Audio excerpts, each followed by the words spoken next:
Hey guys, it's Chris from Cheap Tech, and today we're looking at a cheaper budget smartphone by Vernee, and the model's the Mix 2. Now if we have a quick look around the back, we can see there it's got the dual camera configuration next to an LED flash, and there you've got the rear mounted fingerprint sensor as well.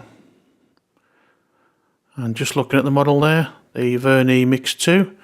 Now this is available on Amazon currently at the moment for the price of around £175. So as you can see, it's not a massive chunk of money for what it looks like you're getting. So you've got the micro USB charging port at the bottom, along with a bottom firing speaker.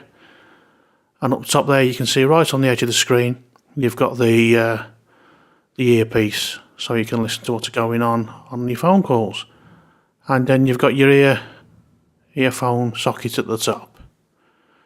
So it's quite weighty, it's around 200 grams. And first of all, in the box you also get a plastic case for it there, which is nice to see. You don't get that with many smartphones these days. And just taking a quick look at the specs then.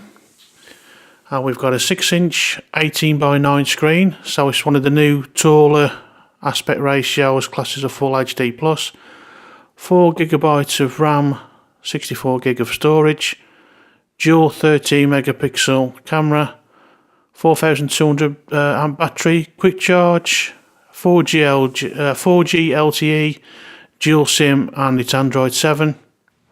And the processor is a octa-core Helio P25 running at 2.4 GHz, so plenty of processing power. So inside the box we've got the SIM key, some rather cheap looking headphones, but a lot of phones you don't get headphones these days with them. There's your micro USB lead, and there's your fast charge adapter. I've not used it yet. I'm not really too fussed with fast charging, but I should really plug it in and give it a go, so I can always report back if somebody wants to know how it works. So just looking at the Geekbench scores, and it wasn't too bad really for this sort of price range. We're getting the single core of 816, and we're getting the multi-score of 3228, so that's not too bad at all.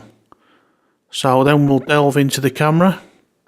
Now I have found this camera is a little bit laggy, but if you take off the flash, it does seem to be quite decent. You do have a 2x zoom on there. There we go. So that's not too bad. And back out again. So the picture quality, it's a 13 megapixel camera.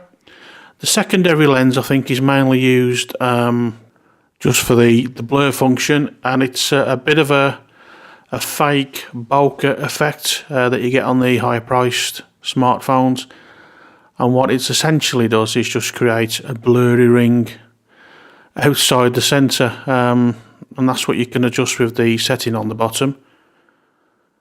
So if we get something to take a photo of, if you can just see it there we go, there's my mouse.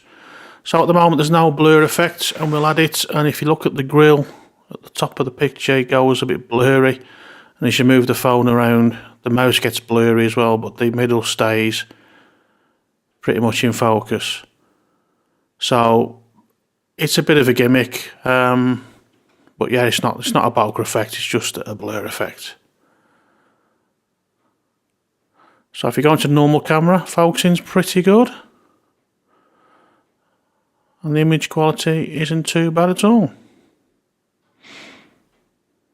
So again, bearing in mind this is really a budget smartphone, the camera's not too bad at all.